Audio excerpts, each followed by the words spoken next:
Okay, I'll start recording.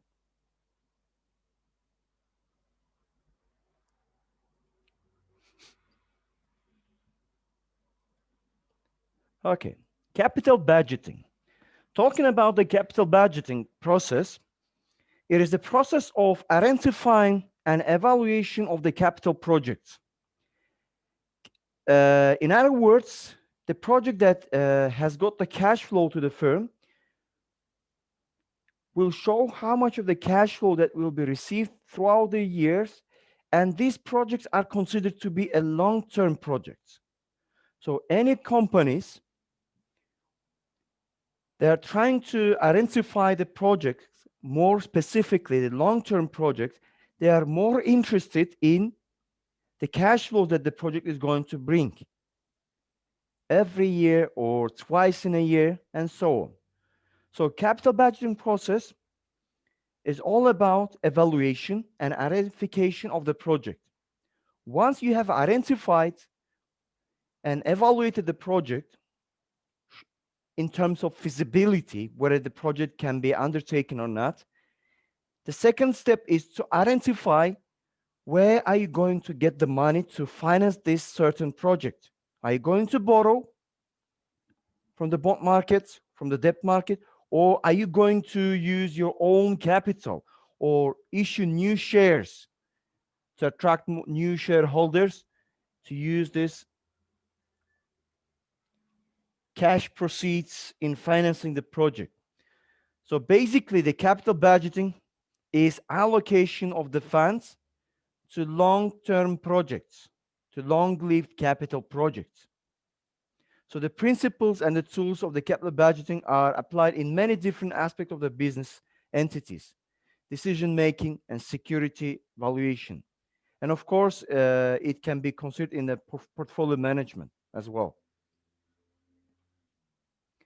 So mainly there are different types of projects that can be undertaken.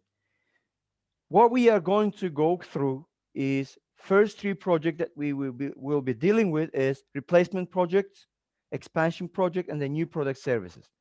Replacement project is about when you maintain a certain business, but you want to reduce the cost or you want to increase the units of production. However, to do this, you need to get a new equipment, replace the old one. That will help you to, to get your aim reached. When it comes to the expansion project, it means that you want to expand your business. You have certain types of business and you want to make it bigger. Maybe you want to open a branch in another segment of the region or in another city or in another country. So we call it as an expansion project. Or if you have a certain business and you want to add a new product line to your production, like if you used to have a bakery and you used to produce only the bread, now you want to add something new, sweets and new products, and you want to penetrate new this product or services into new markets. There's another type which is called the mandatory projects, which is as the name suggests, like it's a must. You have to do this project. There is no way go around or to do something. If it's must, you have to accomplish it, like building the bridges or building the hospitals or roads and so on. This type of projects is the must, and there is no any cash flow or anything else. Like you have to do it whatever the cost it is, but at least you would try to minimize the cost of it. But what we are going to deal with this in this course is dealing with three types of project, like replacement, expansion, and the new product and services.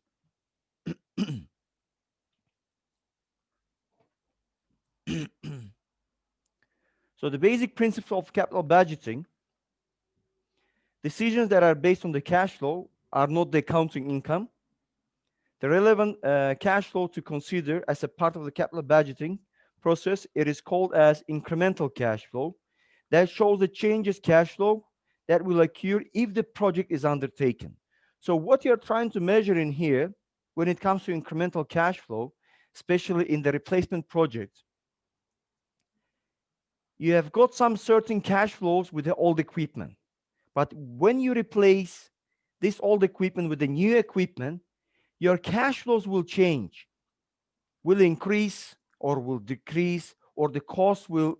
So, I mean, the cash flow after the paying the tax, after deduction, all the expenses will change. So the difference between the old equipment cash flow and the new equipment cash flow is called as incremental cash flow. Okay? There is such a thing, the sunk cost is the cost that has already occurred, and so it cannot be part of incremental cash flows as a capital budgeting and now. So it cannot be even compensated. So this type of the cost. So you do not include it in the cash flows that you receive it in the year of coming. Externalities and effects that the investment project has on something else, whether the inside or outside the company, that cannot be controlled. So, and there is a terminology which is called cannibalization, is an externality in which the investment reduces the cash flows elsewhere in the company. Like the example can be given, like takes sales from an existing company project. Okay, it's like M&A. So we're going to talk about this in more in details a bit. So when we get into examples, you will understand these terminologies more clearly. And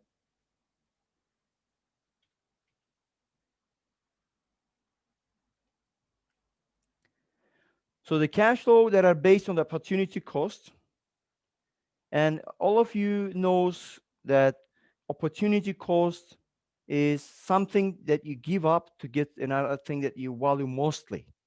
You have heard these words in your principles of finance, in financial management, in your economic course. So the opportunity costs are the cash flow that the firm will lose by undertaking a certain project, okay? Like I would run a project which is bakery or any agency, educational agency, or any service-based projects. Instead of just putting all the money in this project, I would have used this money by opening a deposit account that would give me a certain deposit rate. So this is the opportunity cost, like should be, which should be considered in evaluation of the project. When you take when you do the evaluation of the project, the time value is really significant as well. It's significant that this issue cannot be ignored. So we take everything into time value as well. When the cash flows are derived, the cash flow should be considered in terms of time value as well, because $1 today is not equal to the $1 tomorrow. Cash flows are analyzed on after-tax basis. You never analyze your cash flows that you derive it from a certain project before the taxes, because the taxes is something that you have to pay. There is no way to escape it. Like there's a good proverb said by financial analysis that there are two things that you cannot escape in this life: death and the taxes. So the taxes should be considered while measuring. So another thing apart from the taxes, we have got depreciation methodology. Like we have different methodologies. One is like double declining methodology. The other one is straight line depreciation methodology. Because we know that any equipment that you buy is subject to depreciation. So anything you use is being depreciated. But which methodology are you going to use is going to affect your cash flow as well. And financing costs, I mean, borrowing and lending the money, is ignored in here in the cash flow analysis, and financing costs enter into the decision making through the required rate of return, actually.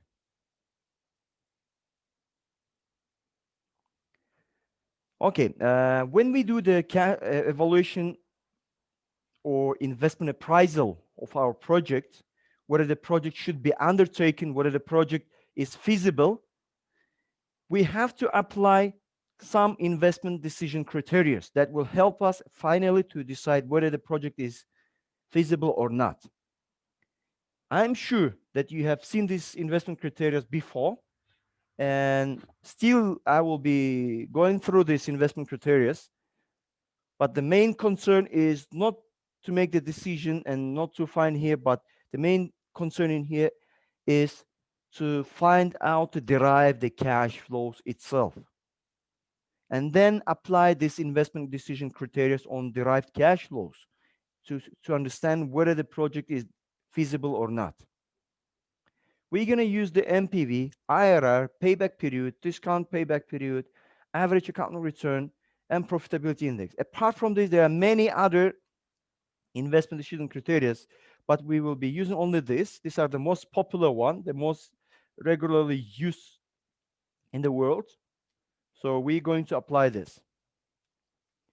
And one thing that we know that when there are two projects, or it could be just one project, we can face a conflicts among these investment decision criteria. Like one could suggest you to select one project, the other one suggests you to select another one.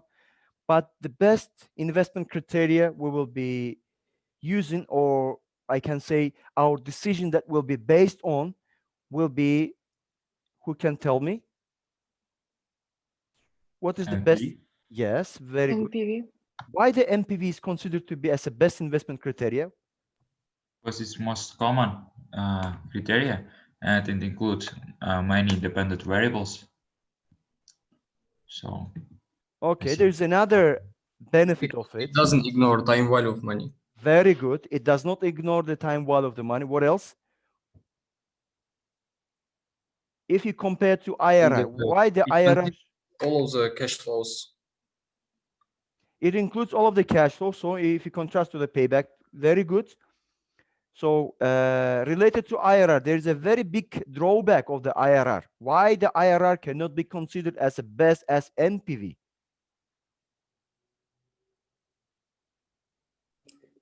Because IRR mainly rely on the required rate of return, because we bring IRR, internal rate of return when our internal rate of return is higher than the required rate of return. But in most cases, when there is a mutually two inclusive projects, required rate of return will be not higher than the internal rate of return, but NPV shows a higher profit.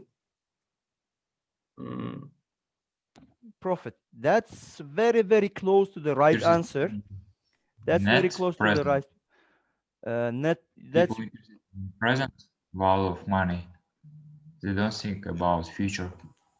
I think so. IRR and the NPV actually tells you about the future perspectives. They show some additional value to the project. However, there is a very, very significant difference. Why the IRR is not considered as the best as NPV? Maybe because of measurement, because IRR we considering as a percentage and NPV was a dollar sign. I mean, no. Think Because very NPV could be negative, and as a result, we decide that the project is worthless, but IRR is positive. very good, very good. This is what I have not even considered as the right answer, but this what you have said is very good and correct. However, there is a IRR has got some pitfall. That pitfall is very known and very popular. Why the IRR is considered to be less attractive as NPV? Have you heard about the irregular cash flows or negative cash flows in the same project? Yes. Like in one project, we have 2 or 3 negative cash flows. Yes. So if this is so, when one project has got more than one negative cash flows, that means that in that project, you will have more than one IRR. So which IRR you will select, you don't know. You cannot say that higher IRR is better in same project. So this is the very big drawback of the IRR. So you never know what could happen if we face irregular cash flow projects. So in one project, because we know that the NPV will be equal to 0 when we use IRR rate, isn't it? So when we have 2 different IRRs in the same project, so which IRR to use, we don't know. So this is a very big pitfall. Okay, thank you so much. It shows that really you still remember. It's good that we will not spend a lot of time on it. So the net present value is the present value of the incremental all cash flows, which is discounted to the present. At the end, you deduct the investment cost to receive the net present value.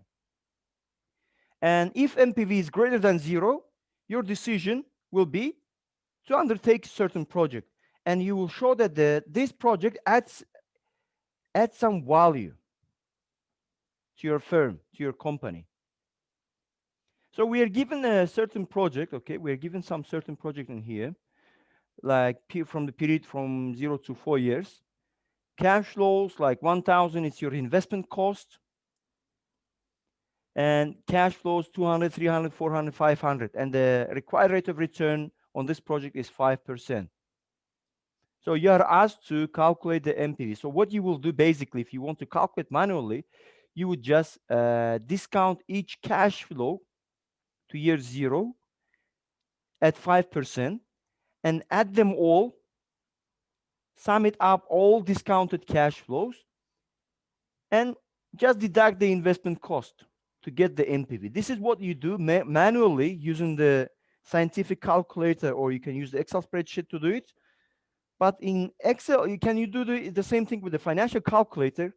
But we've got a very good function in Excel. Maybe some of you already met this function. So this is what we do manually, okay? We discount each cash flow, and we get the positive NPV in here, which is showing that we should invest in this project. We should run it. Like we underline, we support the feasibility of the project. However, let me show you in Excel, okay? I just put the numbers in here, okay? So what you do, you just basically discount it manually. So then you just sum it up with the function of sum it up, and subtract the investment cost. I'm putting the plus sign in here because in Excel function, if you use minus in here, instead of just subtraction, it will add you, because minus, it could give you plus. But in here, I have a negative number to show you that it's investment cost that we incur while starting this project. So I just put the positive sign in here to make the subtraction. And this is what I get it. And it's exactly the same in here, okay? Using the Excel function. However, there's a formula. We can use the NPV to calculate it, okay? I just type NPV. I use first rate here, which is 5%, comma. Then I should put the range values, the cash flows, close the bracket, and I subtract the investment cost. So basically, the NPV function in here, it does only take discount cash flows and add them all. But subtraction, the investment costs should be done on your own. So you have to do it on your own self, okay? I just press OK, and as you can see, the answer is matched. Okay, there's no big problem. So one more time. I put the rate, which is 5%, and then I select the cash flows, range from C3 to C6. I'm not including the investment cost. Investment cost should be subtracted separately. So I'm putting the plus in here due to the mathematical sign rules in here. So plus minus will be minus, and investment cost will be subtracted. If you use here positive sign like 1,000, then you can use minus in here. And this is how the NPV is estimated. Any question? One more time, formula is here. So this Excel file is available on Moodle. The video will be available, today's video, I will update it. It will be available as well. You can rewatch it. If you have questions now, please feel free to ask me now. If I'm explaining very fast, stop me and ask me to re-explain it again. There is no problem for me, because I know that the internet connection may go bad and you may lose some words what I have said. So in order not to have this situation, just stop me, ask me, I will explain it again.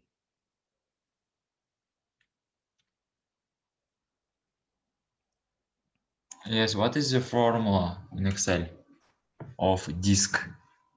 Disk, Uh, yes, it's discounted cash flows. discount cash flow. What I do here, Abdulalim, look, Mhm. 200. So basically, I apply this formula: 200 divided by 1 plus 5% to the power 1. 200 divided by 1 plus 5%. This is 200. This is 5%. And this is to the power 1. Okay? And then you just press enter, you get it. But I do not suggest you to use it in this way, because the more faster way is using the NPV function. Okay, it automatically discounted. It takes into consideration the number of the years as well. But for your to understand the differences, you can see it here, how it has been calculated. Okay. Now,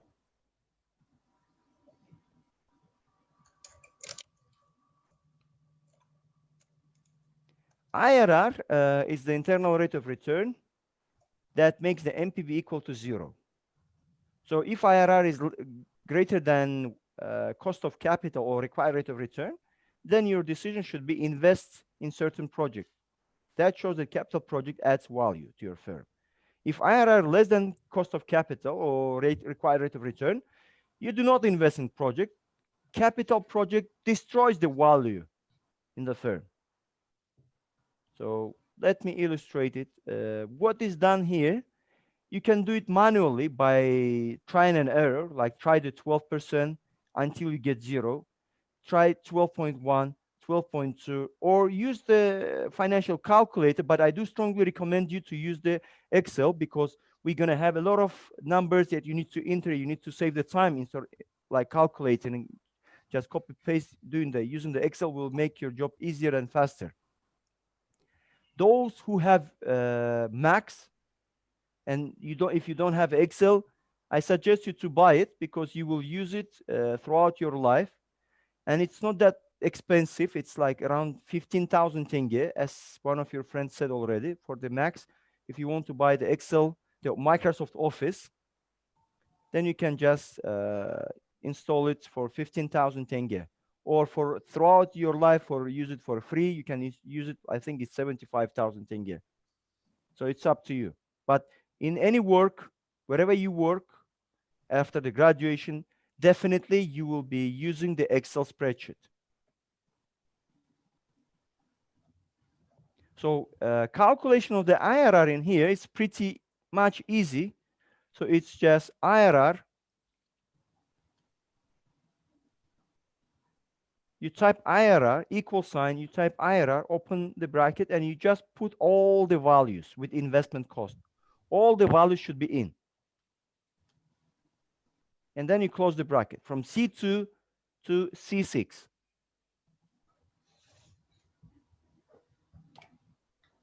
And as you can see,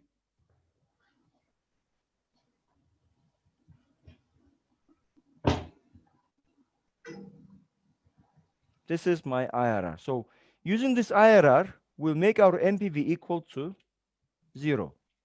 So if I type again NPV,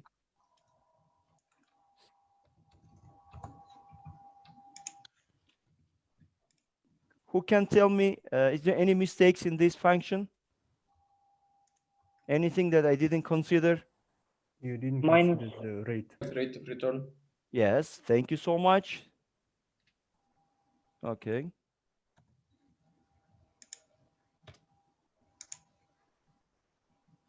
So I'm using the IRR rate. I'm not using the required rate of return. So my NPV is 0 using the IRR rate.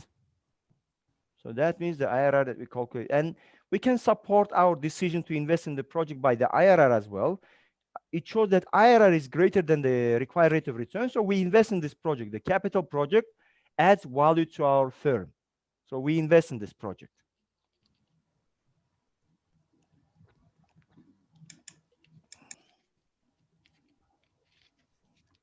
Okay, let's move further. Do you have any questions? Formula of IRR, could you show, please? Yes, of course.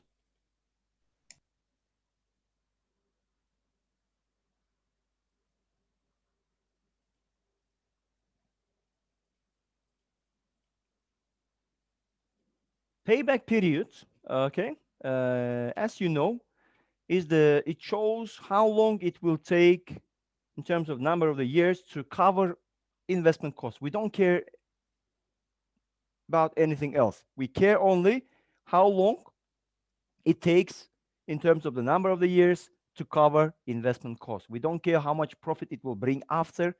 It's not about the payback period. So we invested 1,000, like using the first year, $200, you will be left to cover 800.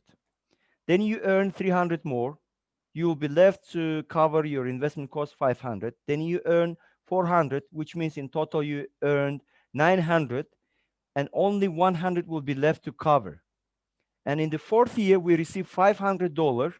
However, we don't need the whole amount. We need just part of it, which is $100 to just cover. So that means 3 plus 3 years was used fully. So we have used this number of the years fully. So we consider all of them. And we need only $100 from the year 4 out of $500. So which means that we will have our 2 years. 3.20 years to cover the investment cost. 3.20 years will be needed to cover the investment cost. So whatever comes after this period, so some of you have already mentioned that the pitfall of the payback period, that it ignores the cash flow after the cutoff period. So the cutoff period is 3.2 years that covers the investment cost. So we do not care whatever comes after it. Even the cash flow will be the highest one. So this is the pitfall. So one might ask you then, why we have to use all other the cash flow, why investment criteria if we know that the NPV is the best investment criteria? Why do we need to use it? Who can tell me? Why do I am teaching you this payback period, discount payback period, or any other courses to teach you, even we know that there are pitfalls? IRR. Because in some countries may rely for the payback period, they have different measurements, different methods. Not really. All of them, whoever use these formulas, investment criteria, decision criteria, they know that the pitfall, they know the disadvantages of this. The main reason for you to know what is the best, you have to know what is the worst. So in order to know what is the white, you have to know what is the black. You never know what is white if you don't know the black itself. So you are taught all different types in order to know. You know, in real market, everybody knows that the IRR is not really reliable as much as NPV, but the IRR is used most frequently than the NPV. Why?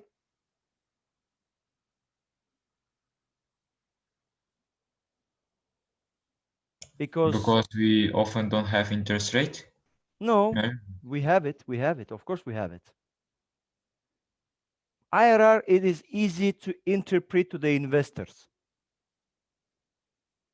Because it show better indicators. Not a better indication, not a better indication, but it's easy to interpret. It's easy to explain it to the investor who doesn't have any knowledge in the finance.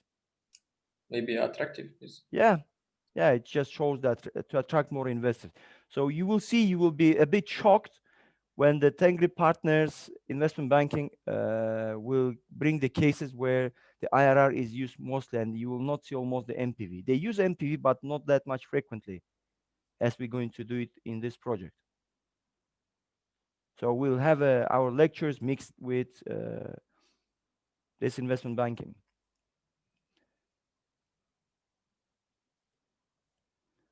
Okay, coming to the payback period in here.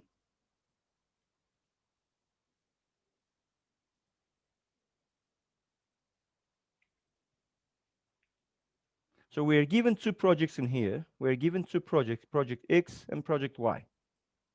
Okay, 100 investment, 100 investment here. So both, if you calculate the payback period, is the same that I showed you in the slides. Like 20 earned, left 80, 50 earned, left 30 in total. And in the third year, you generate 45, you generate more than you needed. So which means that you're not going to use the third year fully. So you will use part of it. That means you have used 2 years fully. So 2 plus $30 that is needed from the third year, also 45. That will show you 2.66 years required to cover the investment costs incurred in project X. And it is the same thing in project Y. Okay. And one pitfall we said of the payback that it does not consider the cutoff period after it doesn't consider the cash flow after the cutoff period. So we have $60, which is the highest cash flow within the project. So we ignore it. So this is the pitfall. But another disadvantage, it said that it does not consider time value of money. However, there was modification made. Like, let's consider time value. Let's discount each cash flow that will receive it. So by discounting each cash flow means that we will bring this cash flow to the year 0 and then subtract from the investment cost. And in how many years we will do it. If this is so, in theory, it shows that in practice as well, payback period will take longer period to cover the investment cost because your cash flow will be reduced, will be discounted. So to do that, everything is done in here manually. Like I'm using 5%, like $20 divided by 1 plus 0.05 to the power 1. Then I do the same thing for all cash flows and try to see. So what I found it here, that it will take longer period to cover the investment cost due to the reduction in the amount of the cash flows because we discount them to the year 0. Okay, any questions?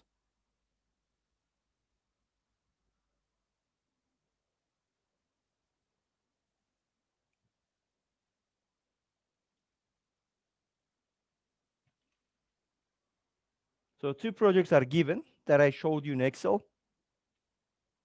And discounted payback period is the length of the time it takes for cumulative discount cash flows to equal to initial outlay.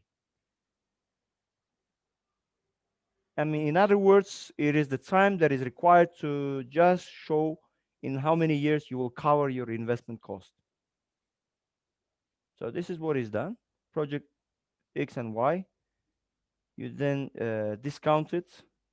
You accumulate and calculate, you get the same thing. So in here, just showing you in a very deep calculation. So it's exactly the same what we did in the Excel.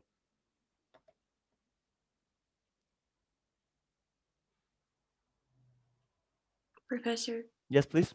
can you show the formula for Excel function, sure, of payback course. period? For the discount, yes? Yes. Or for the normal? No, for the discount. Okay, for the discount, let me do it like this then for you. I take $20 for project X, okay? Discounted cash flows for X divided by 1 plus 0.05, and this to the power of 1. Then I just drag it down. So it automatically just drags down. Same thing I can do for, let me just make it.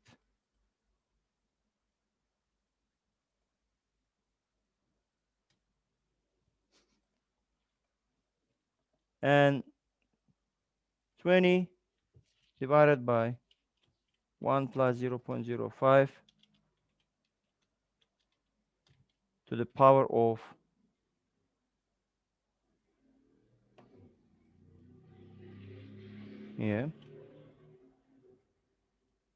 okay. And of course, after whatever is left here, we need to just consider everything back. Okay, we are earning $19.04, and how much will be left?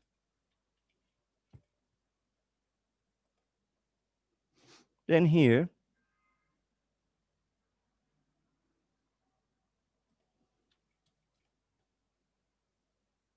okay, so which shows that is $35 is needed from out of $38.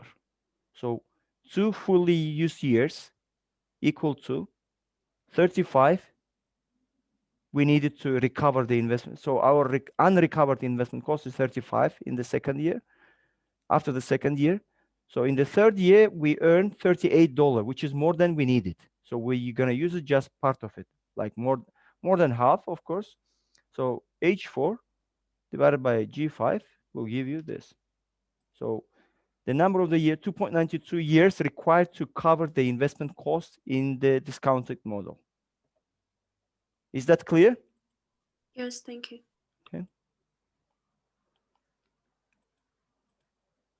Okay, just a second. I will do something else. I'll take the attendance quickly.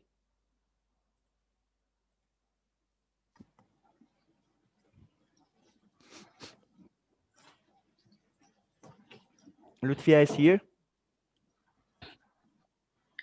Yes, I'm here. Aynur, I'm here.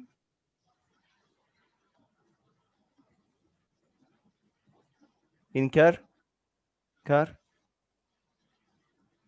Aygul, I'm here. Nuray, I'm here. Madina, I'm here. Dilnaz, I'm here. Tamerlan,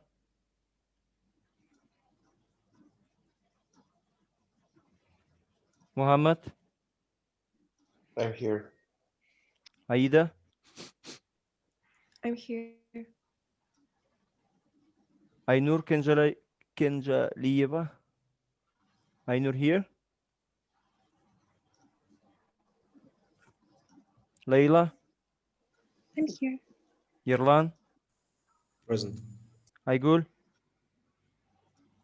Mahmutova, Evgenia, I'm here. Madina,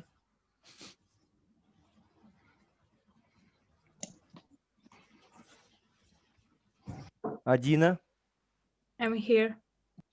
Chingiz, Here. Olcaz, Dalida, I'm here. Danyar. If I pronounce your name and surname, I'm sorry wrongly. I'm sorry for that from now. Danyar, Here. okay. Alina, I'm here. Sarmasa Tursunbay, Here. Adiler, I'm here. Valim, he was here. Daurian, Here. Begzat, Here. Adlet, I'm here. Hajar, I'm here. Ramila, I'm here. Amirjan, I'm here. Adilbek, Here. Dil Muhammad, Present. Mihriyay. I'm here. Okay.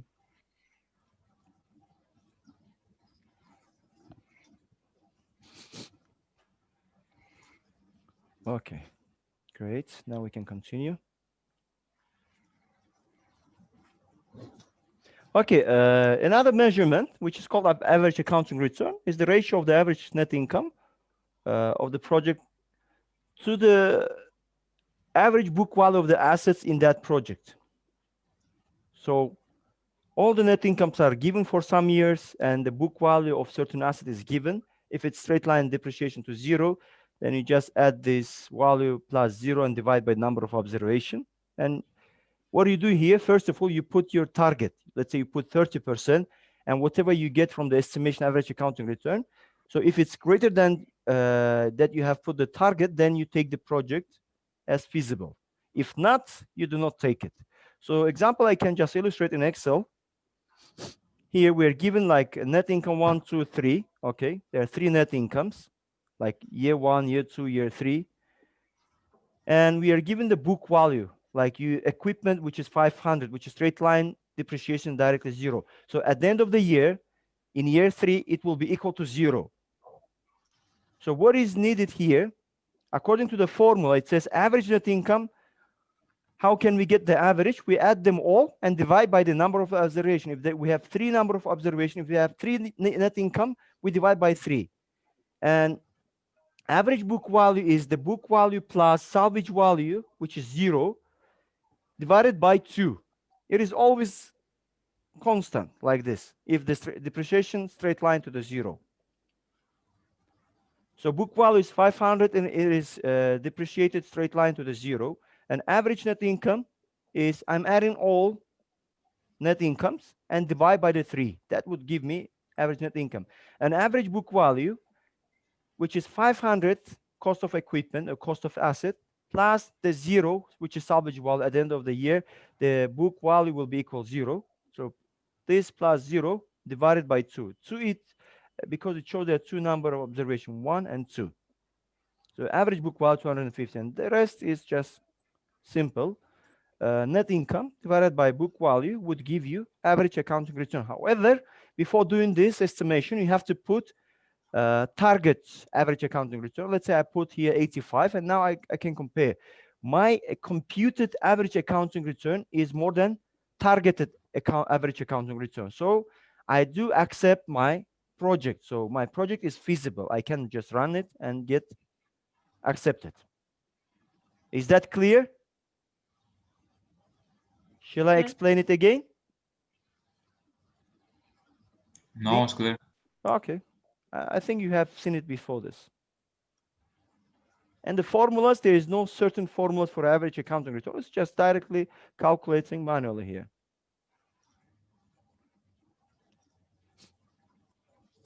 And the last investment criteria we've got in here, it's a profitability index. It's present value of the future cash flows divided by investment cost. And investment cost in here is considered to be as an absolute term because we are dealing with the index.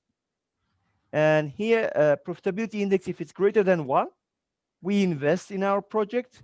If it's less than 0 or less than 1, we can say we do not. Actually, here it should be less than 1, okay? Not 0. There's a mistake. It should be less than 1. In any way, you cannot. If it's less than 1, because for every dollar we invest, how much money we generate extra. This is what it tells us. However, if it's less than 1, it shows that we put, let's say, $1, but we generate less than we have put actually. So if it's less than 1, we invest. So we do not invest. If it's more than 1, we invest in certain project. In here, we are given a certain project with a certain cash flows. Okay, it is the same. The required rate of return is the same, 5%. And as you can see, the present value of all future cash flows, which means you're discounting all the cash flows, add them all, and divide by the investment cost. You do not divide taking into consideration negative sign. You just divide by the number of by the scale itself, by the amount. So what I do here, okay, we're here. So we are given the cash flows. I calculate NPV. As I said at the beginning, the NPV, it is the present value of all future cash flows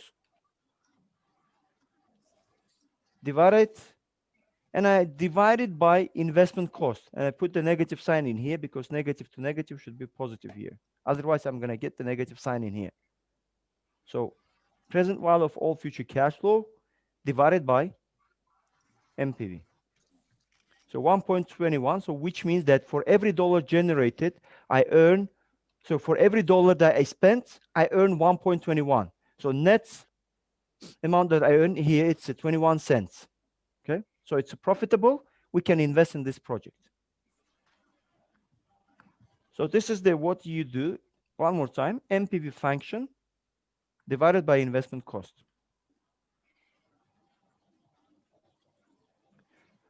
So these slides show that net present value is the graphical illustration and the net NPV of the project at different required rate of return. So the less the required rate of return, there will be higher the NPV. There is an inverse relationship between NPV and required rate of return.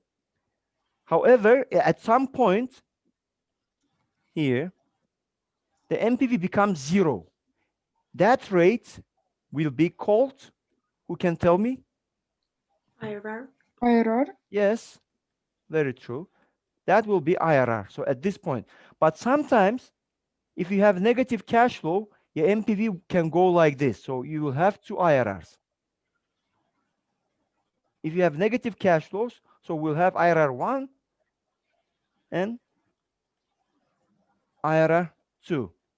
That's why we do not consider the IRR as reliable as much as NPV.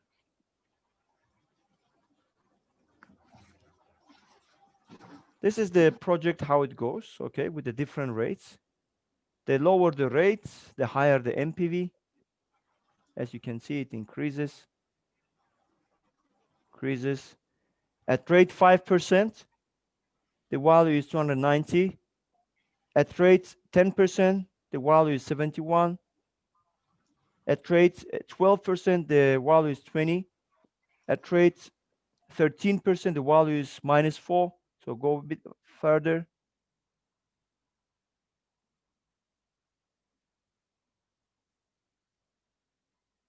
So 12 point something gives you the IRR where the NPV is equal to 0. This is how it with the numerically represented. Okay.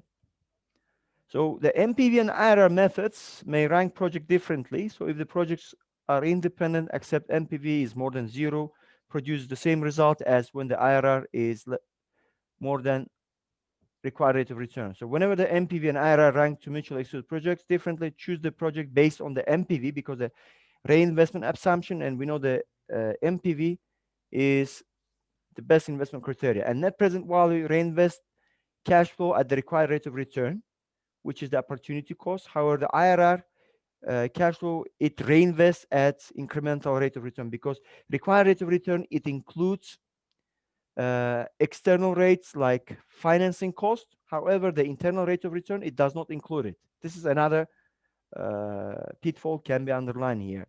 So the problem is evident when there are different patterns of the cash flow or different scales of the cash flows. The IRR will mislead you with the conclusion.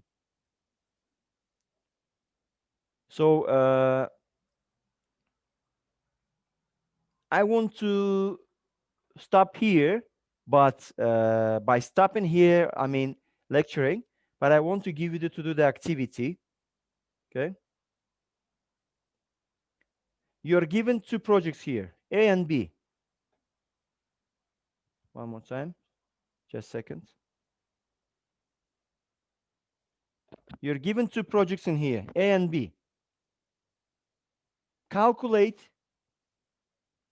You can do it this time manually if you don't have Excel, but for the next class, please prepare Excel file as well so that you have it.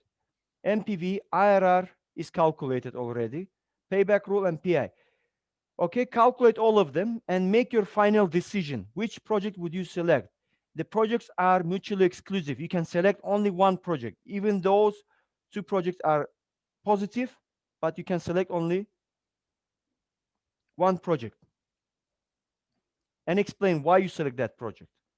So go to activity parts.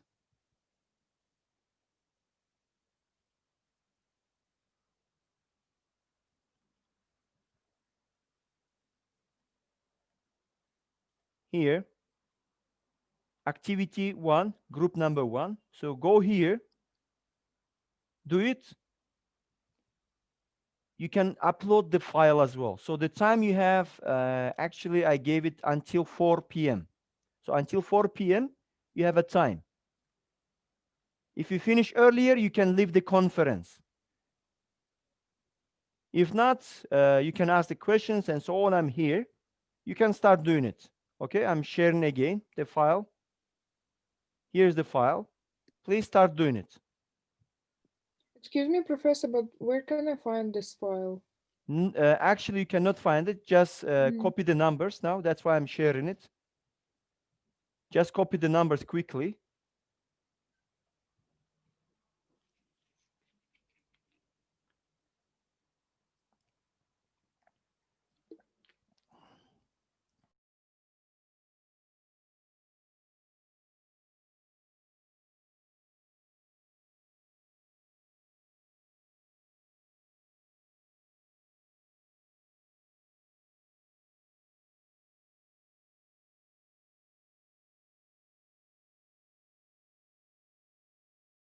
Shall we calculate payback, just simple one or the discounted one? No. Calculate the simple one.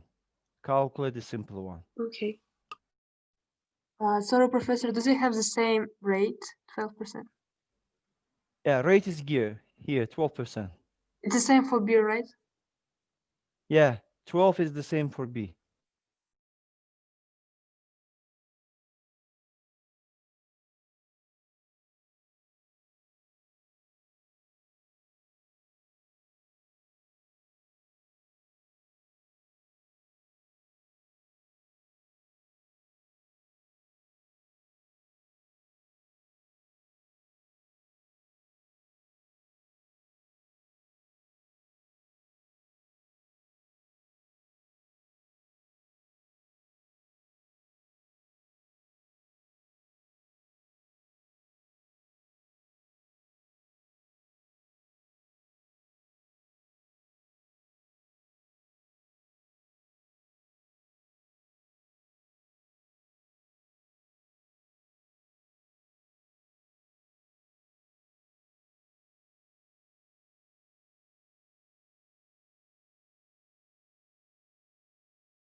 Anyone who finished and uploaded, you can leave the conference. Thank you so much.